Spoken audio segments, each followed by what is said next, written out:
ജീവിച്ചിരിക്കുന്ന പ്രവാചകനാണ് മഹാനായ ഖിളിർ നബി അലൈഹി സ്വലാത്തു വസ്സലാം. ആ നബിയെ ഒന്ന് കാണാനും ഒന്ന് മുസാഫഹത്ത് ചെയ്യാനും ആഗ്രഹിക്കാത്തവരാരുമില്ല. എന്നാൽ മഹാനായ ഖിളിർ നബി അലൈഹി സ്വലാത്തു വസ്സലാമിനെ കാണാൻ ആഗ്രഹിക്കുന്നവർക്ക്, അങ്ങനെ കാണണമെന്ന് വല്ലാതെ ആഗ്രഹമുള്ളവർക്ക് അങ്ങനെ കാണാൻ ഒരു എളുപ്പ വഴി ഖിളിർ നബി അലൈഹി സ്വലാത്തു വസ്സലാം പറഞ്ഞു കൊടുത്തിട്ടുണ്ട്.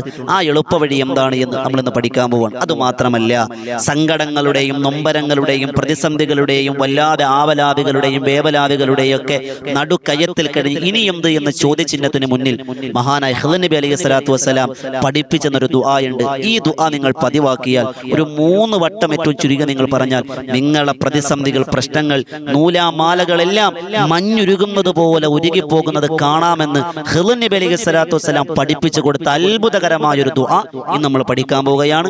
അല്ലാഹു റബ്ബ് സുബ്ഹാനഹു വ തആല പഠിക്കാനും പകർത്താനും പ്രാവർത്തികമാക്കുവാനും തൗഫീഖ് നൽകുമാറാകട്ടെ. അസ്സലാമു അലൈക്കും വറഹ്മത്തുള്ളാഹി തആല വബറകാതുഹു. അൽഹംദുലില്ലാഹി കഫാ വസ്സലാം അലാ ഇബാദിഹി നിഅമ അമ്മാ ബഅദ്. പ്രിയമുള്ള മുഹബ്ബീങ്ങളെ, അല്ലാഹു നമ്മുടെ പ്രവർത്തനങ്ങളെല്ലാം സ്വീകരിക്കുമാറാകട്ടെ. പ്രിയമുള്ളവരെ, എല്ലാവർക്കും റാഹത്തല്ലേ?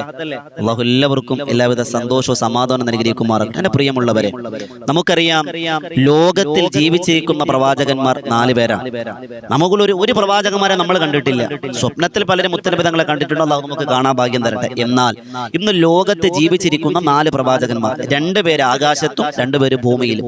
ആകാശത്ത് ജീവിച്ചിരിക്കുന്ന പ്രവാചകന്മാരെ നമുക്കറിയാം. ആരൊക്കെയാണ്? ഒന്ന് മഹാനായ ഈസാ നബി അലൈഹിസ്സലാം, മറ്റൊന്ന് ഇദ്രീസ് നബി അലൈഹിസ്സലാത്തു വസ്സലാം, അല്ലെ? ഭൂമിയിൽ ജീവിച്ചിരിക്കുന്ന 2 പ്രവാചകന്മാരാണ്. ഒന്ന് മഹാനായ ഇല്യാസ് നബി അലൈഹിസ്സലാത്തു വസ്സലാമും മറ്റൊന്ന് മഹാരഥനാകുന്ന ഖിളിർ നബി അലൈഹിസ്സലാത്തു വസ്സലാം. ഈ 2 പ്രവാചകന്മാർ ഇന്നും ജീവിച്ചിരിക്കുന്നവരാണ്. ഇൻഷാ അല്ലാഹ് ആ ഓരോ പ്രവാചകന്മാരുടെ ചരിത്രം നമുക്ക് പഠിക്കാം മറ്റൊരു വീഡിയോയിലൂടെ. അല്ലാഹു ഭാഗ്യം തരട്ടെ. അപ്പൊ എന്റെ പ്രിയമുള്ളവരെ, പരിശുദ്ധമായ ഖിളിർ നബി അലൈഹിസ്സലാത്തു വസ്സലാം, ആ ഖിളിർ നബി എന്ന് പറഞ്ഞാൽ ഖിളിർ നബിയെ കുറിച്ച് എപ്പോഴും ഓർക്കൽ വളരെ പുണ്യമാണ്. ആഴ്ചയിൽ ഒരിക്കലെങ്കിലും ഖിളിർ നബിയെ കുറിച്ച് ഓർക്കണമെന്നാണ്. അതിനുവേണ്ടിയാണ് പരിശുദ്ധമായ ഖുർആനിൽ വെള്ളിയാഴ്ച സൂറത്തുൽ കഹഫ് പാരായണം ചെയ്യൽ പ്രത്യേകം ശ്രേഷ്ഠതയുണ്ട്. ആ സൂറത്തുൽ കഹഫിൽ ഖിളിർ നബിയുടെ ചരിത്രം പറയുന്നുണ്ട്. അതുകൊണ്ട് വിശ്വാസികളായ മനുഷ്യരെ സംബന്ധിച്ചിടത്തോളം ആഴ്ചയിൽ ഒരിക്കൽ ഖിളിർ നബി ഓർക്കൽ വളരെ പുണ്യമുള്ള കാര്യമാണെന്ന് മുഫസ്സിറുകൾ, മുഹദ്ദിസുകൾ നമ്മെ പഠിപ്പിക്കുന്നുണ്ട്. എന്തായാലും ഖിളിർ നബി അലൈഹി സ്വലാത്തു വസ്സലാമിനെ കാണൽ വലിയ ശ്രേഷ്ഠമാണ്. നമുക്ക് കണ്ടാൽ തിരിച്ചറിയോ? അറിയില്ല. ചില അടയാളങ്ങളൊക്കെ ഉണ്ട്. മഹാനായ ഖിളിർ നബി അലൈഹി സ്വലാത്തു വസ്സലാം നടക്കുമ്പോൾ എല്ലാ വർഷവും ഹജ്ജിന് വരുമെന്നാണ് കിതാബുകൾ കാണാം. അല്ലാഹു അലം, മഹാരഥന്മാർ എഴുതി വെച്ചിരിക്കുകയാണ് കിതാബുകളിലൂടെ. എല്ലാ വർഷവും ഹജ്ജിന് പങ്കെടുക്കും. അത് ഭാഗ്യമുള്ളവർക്ക് കാണാൻ കഴിയും. ഒരു പ്രത്യേകതയുണ്ട്. നമ്മളൊക്കെ നടക്കുമ്പോഴേ, ഭൂമിയിലൂടെ നടക്കുമ്പോൾ നമ്മുടെ കാലിന്റെ അങ്ങേയറ്റവും ഇങ്ങേയറ്റവും തറയിൽ തട്ടും, അല്ലേ? ഈ ഉള്ളു ഭാഗം തറയെ തട്ടാറില്ല. ഒരു ഗ്യാപ്പ് ഉണ്ടാകും. ശ്രദ്ധിച്ചിട്ടുണ്ടോ? അത് തറയെ തട്ടും. എങ്ങനെയൊക്കെ നടക്കാൻ ശ്രമിച്ചാലും നമുക്ക് തട്ടൂല. ഉൾഭാഗം തട്ടൂല. വിരലിന്റെ ഭാഗം തട്ടും, ഉപ്പൂറ്റി ഭാഗവും തട്ടും, അടിഭാഗം തട്ടൂല. എന്നാൽ ഖിളിർ നബിയുടെ പാദം കാല് സെയിം ഫുള്ള് തറയെ തട്ടുന്നതാണ്. അതുപോലെ മുസാഫഹത്ത് ചെയ്യുമ്പോൾ കയ്യിൽ ഇങ്ങനെ പിടിക്കുമ്പോൾ എല്ലുണ്ടാവൂല. അതൊക്കെ ചില അടയാളങ്ങളാണ്. അല്ലാഹു കാണാൻ ഭാഗ്യം തരട്ടെ. അപ്പൊ എന്ത് തന്നെ ആയാലും മഹാനായ ബിലാലുൽ ഖവാസ് റളിയല്ലാഹു അൻഹു ഒരിക്കൽ ഒറ്റയ്ക്കൊരു വിജനമായ പ്രദേശത്ത് ഇബാദത്ത് ചെയ്തുകൊണ്ടിരിക്കുകയാണ്. അപ്പൊ ഒരാൾ അവിടെ വന്നു. മഹാനായ ഖിളിർ നബി അലൈഹി സ്വലാത്തു വസ്സലാം എന്നെ കാണണമെന്ന് ആഗ്രഹമുണ്ട്. അപ്പൊ ഒരാൾ വന്നപ്പോ ഈ ബിലാൽ ഇബ്നു ഖവാസ് റളിയല്ലാഹു അൻഹു ചോദിച്ചു, മൻ അൻത, നിങ്ങൾ ആരാ? അപ്പൊ മഹാൻ പറഞ്ഞു, അന ഖിളിർ, ഞാൻ ഖിളിർ നബിയാ. ചാടി എഴുന്നേറ്റ് മുസാഫഹത്ത് ചെയ്ത് ദുആ കൊണ്ട് വസിയത്തൊക്കെ ചെയ്തു. എന്നിട്ട് ചോദിച്ചു, അത്രേ, എനിക്ക് നിങ്ങളെ വീണ്ടും വീണ്ടും കാണണമെന്ന് ആഗ്രഹം തോന്നിയാൽ ഞാൻ എന്താ ചെയ്യേണ്ടത്? ഖിളിർ നബിയോടാണ് ചോദ്യം. നിങ്ങളെ ഒന്ന് കാണാൻ ഞാൻ എന്താ ചെയ്യേണ്ടത്? ലോകത്തിന് കടന്നു വരുന്ന മുഴുവൻ വിശ്വാസികളോടും വിശ്വാസികളോടും പറഞ്ഞു കൊടുക്കാണ് മഹാനായ ബിലാൽ ഇബ്നു ഖവാസ് റളിയല്ലാഹു അൻഹു. ഞാൻ എന്ത് ചെയ്യണം? മഹാനായ ഖിളിർ നബി അലൈഹി സ്വലാത്തു വസ്സലാം കുറച്ചു നേരം ഉണ്ടായിരുന്നു എന്നാണ്. അല്പ നിശബ്ദനായിട്ട് പറഞ്ഞു, ഞാൻ ഒരു അമല് പഠിപ്പിച്ചു തരാം. ഞാനൊരു കാര്യം നിനക്ക് പഠിപ്പിച്ചു തരാം. അത് നീ ജീവിതത്തിൽ നിത്യമായി ഒരു പിഴവും വരുത്താതെ, ഒരു കുറവും വരുത്താതെ നീ നിത്യമായത് കൃത്യമായി ചെയ്താൽ ഉറപ്പായും നിനക്ക് എന്നെ കണ്ടുകൊണ്ടേയിരിക്കാം. ആവർത്തിച്ച് കാണാന്നാണ്. അല്ലാഹു ഒരിക്കലെങ്കിലും കാണാൻ നമുക്ക് ഭാഗ്യം തരട്ടെ. മഹാനായ ബിലാലുൽ ഖവാസ് റളിയല്ലാഹു അൻഹു ചോദിച്ചു, ഞാൻ എന്താ?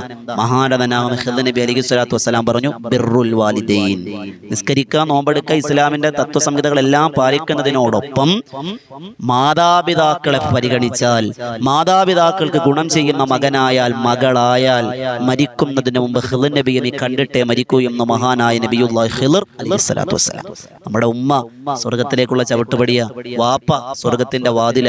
അവരെ പരിഗണിച്ചാൽ ഉറപ്പായും നിങ്ങൾക്ക് നാളെ സ്വർഗത്തിൽ പോകുന്നതിന് കാരണവും ദുനിയാവിൽ മരിക്കുന്നതിന് മുമ്പ് മഹാനായ ഖിദ്ർ നബി അലൈഹി സ്വലാത്തു വസ്സലാമിനെ കാണാമെന്നാണ്. ഖിദ്ർ നബി ഖിയാമത്ത് നാളെ വരെ ഉണ്ടാകും. എന്തേ ഇത്ര ആയുസ് കിട്ടാൻ കാരണം? ഖിദ്ർ നബി അലൈഹി സ്വലാത്തു വസ്സലാം ചരിത്രം നമുക്ക് പഠിക്കാനുണ്ട്. എന്നാലും ഞാൻ ചുരുക്കത്തിൽ പറഞ്ഞു വരാം.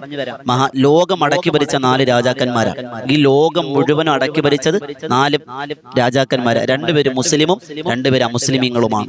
മുസ്ലിമീങ്ങൾ ഒന്ന് നബിയുല്ലാഹി സുലൈമാൻ അലൈഹി സ്വലാത്തു വസ്സലാം, ജിന്നിനും ഇൻസിനും സർവ്വചരാചരങ്ങളെയും അധീനതപ്പെടുത്തി കൊടുത്തു. രണ്ടാമത്തത് ദുൽഖർനൈൻ എന്ന് പറയുന്ന രാജാവാണ്. അതുപോലെ മുസ്ലിമീങ്ങളല്ലാത്ത 2 പേര്, ഒന്ന് നമ്രൂദും ഒന്ന് ബുഖ്തനസർ എന്ന് പറയുന്ന അലക്സാണ്ടർ എന്ന് പറയുന്ന ചക്രവർത്തി. അങ്ങനെ 2 പേരാണ്. അങ്ങനെ 2 പേര് മുസ്ലിമീങ്ങളും 2 പേര് അമുസ്ലിമീങ്ങളും. ഈ ദുൽഖർനൈനി എന്ന് പറഞ്ഞ മനുഷ്യൻ എന്ന രാജാവ് സ്വാലിഹായ മനുഷ്യനാണ്. ദീനിനെ ഒരുപാട് അല്ലെങ്കിൽ സ്വാത്വികനായ ഒരു മനുഷ്യനാണ്. ആ മനുഷ്യന്റെ ജന്മം, ദുൽഖർനൈൻ രാജാവിന്റെ വാപ്പ വളരെ പാണ്ഡിത്യമുള്ള, ഗോളശാസ്ത്രത്തിലും അതുപോലെ വാനശാസ്ത്രത്തിലൊക്കെ നല്ല അറിവുള്ള ഒരാളായിരുന്നു. മഹാനായ ദുൽഖർനൈൻ രാജാവിന്റെ വാപ്പ ഉമ്മയോട് പറഞ്ഞു, അത്രേ പെണ്ണെ, ഇന്നത്തെ രാവിനൊരു പ്രത്യേകതയുണ്ട്. ഈ രാവിൽ ഇന്ന സമയത്ത് ഇന്ന ഭാഗത്തൊരു നക്ഷത്രം ഉദിക്കും.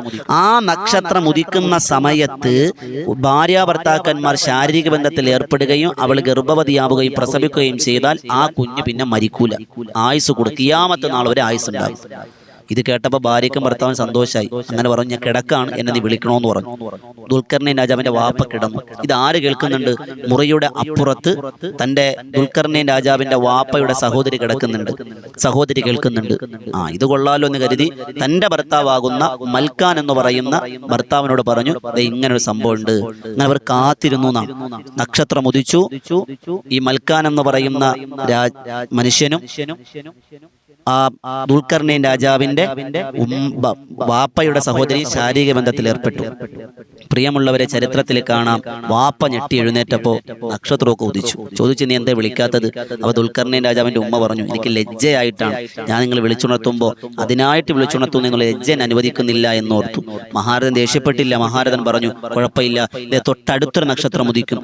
ആ സമയത്ത് ശാരീരിക ബന്ധത്തിൽ ഏർപ്പെടുകയും അതിൽ ജനിക്കുന്ന കുട്ടി ലോകമടക്കി ഭരിക്കുന്ന രാജാവായി മാറും. അങ്ങനെയാണ് ദുൽഖർനൈൻ രാജാവ് ജനിക്കുക. മൽക്കാൻ എന്ന് പറയുന്ന ആ ഭാര്യ ഭർത്താക്കന്മാരുടെ ദമ്പതിയാണ് മഹാനായ ഖിദ്ർ നബി അലൈഹി സ്വലാത്തു വസ്സലാം. ഇതൊരു കാരണം മാത്രമാണ്. കുറേ കാരണങ്ങളുണ്ട് ഖിദ്ർ നബിക്ക് ആയുസ് കൂടുതൽ കിട്ടാൻ. അതിലൊരു കാരണം മാത്രം ചരിത്രം ഒന്ന് സൂചിപ്പിച്ചു വെച്ചു എന്ന് മാത്രം. അങ്ങനെയുള്ള ഖിദ്ർ നബി അലൈഹി സ്വലാത്തു വസ്സലാം ഖിയാമത്ത് നാൾ വരെ ഉണ്ടാവും. എങ്ങനെയാ മരണപ്പെടുക? അതും ചരിത്രത്തിൽ കാണാം. മുത്തനബി തങ്ങൾ പറഞ്ഞു, അവസാനം മഹാനായ ഖിദ്ർ നബി അലൈഹി സ്വലാത്തു വസ്സലാമിനെ ദജ്ജാൽ എന്ന് പറയുന്ന മനുഷ്യനാണ്, ദജ്ജാൽ വധിക്കപ്പെടും. ലോകത്ത് അവസാനമായി ഷഹീദാകുന്നത് മഹാനായ ഖിദ്ർ നബി അലൈഹി സ്വലാത്തു വസ്സലാം. അള്ളാഹു കാണാൻ ഭാഗ്യം തരട്ടെ. ഞാനിത് പറഞ്ഞു എന്തിനാണെന്നറിയും?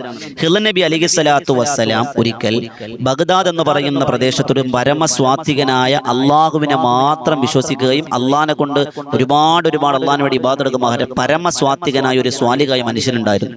ആ മനുഷ്യന് വല്ലാത്ത സങ്കടം. അങ്ങനെ വീട് വിട്ടിറങ്ങി ഒരു വിജനമായ പ്രദേശത്തിരുന്നു കൊണ്ട് വല്ലാതെ കരഞ്ഞ് ദുആ ചെയ്ത് ഉറങ്ങിപ്പോയപ്പോൾ ഉറക്കത്തിൽ മഹാനായ നബിയുള്ളാഹി ഖിദ്ർ നബി അലൈഹി സ്വലാത്തു വസ്സലാം കടന്നു വന്നു. ഖിദ്ർ നബി അലൈഹി സ്വലാത്തു വസ്സലാം കടന്നു വന്ന് ചോദിച്ചു, മൻ അൻത, നിങ്ങൾ ആരാ? പറഞ്ഞു, ഞാൻ ഖിദ്ർ നബിയ. ഉടൻ തന്നെ പറഞ്ഞു അത്ര, സ്വപ്നത്തിലാണ് പറഞ്ഞു അത്രേ, എനിക്ക് വല്ലാതെ വിഷമമാണ്, എന്നെ സങ്കടങ്ങളും നൊമ്പരങ്ങളും പ്രശ്നങ്ങളൊക്കെ പറഞ്ഞു, നിങ്ങൾ എനിക്കൊരു വഴി പറഞ്ഞു തരണം.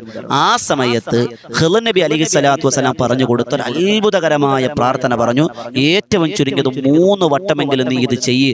നിന്റെ സങ്കടങ്ങൾ, നൊമ്പരങ്ങൾ, ആപലാദികൾ, വേവലാദികൾ, ദുരിതങ്ങൾ, കടങ്ങളെല്ലാം അള്ളാഹു മഞ്ഞുരുകുന്നത് പോലെ ഉരുക്കിക്കളയുമെന്ന് നബിയുള്ളാഹി ഖിദ്ർ നബി അലൈഹി സ്വലാത്തു വസ്സലാം പഠിപ്പിച്ചു കൊടുത്ത അത്ഭുതകരമായ ഒരു ദുആ. പ്രിയമുള്ളവരെ, സങ്കടമില്ലാത്തവരാരാ ഉള്ളേ? നൊമ്പരമില്ലാത്തവരാരാ ഉള്ളേ? രോഗങ്ങളില്ലാത്തവരാരാ ഉള്ളേ? കടങ്ങളില്ലാത്തവരാ ഒന്നുമില്ല. പ്രശ്നങ്ങളുടെയും പ്രതിസന്ധികളുടെയും മഴവെള്ള പാച്ചില്ല നമ്മളുള്ളത്. അതിനൊരു പരിഹാരം മഹാനായ ഖിദ്ർ നബി അലൈഹി സ്വലാത്തു വസ്സലാം പഠിപ്പിച്ചു ഒരു ദുആ. ഏതാണ് ആ ദുആ? അതാണ് സ്ക്രീനിൽ കാണുന്നത്. യാ ലതീഫൻ ബിഖൽഖിഹി യാ അലീമൻ ബിഖൽഖിഹി യാ ഖബീറൻ ബിഖൽഖിഹി. ഉൽതുഫ് ബി യാ ലതീഫ് യാ അലീമു യാ ഖബീർ.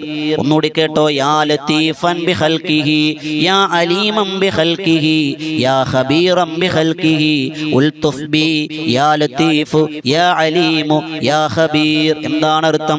യാ ലതീഫൻ ബി ഖൽഖിഹി, അല്ലാഹ് നിന്റെ സൃഷ്ടികളോട് നീ മയം കാണിക്കുന്നവനാണ്. യാ അലീമൻ ബി ഖൽഖിഹി, സൃഷ്ടികളെ കുറിച്ച് നീ അറിയുന്നവനാണ്.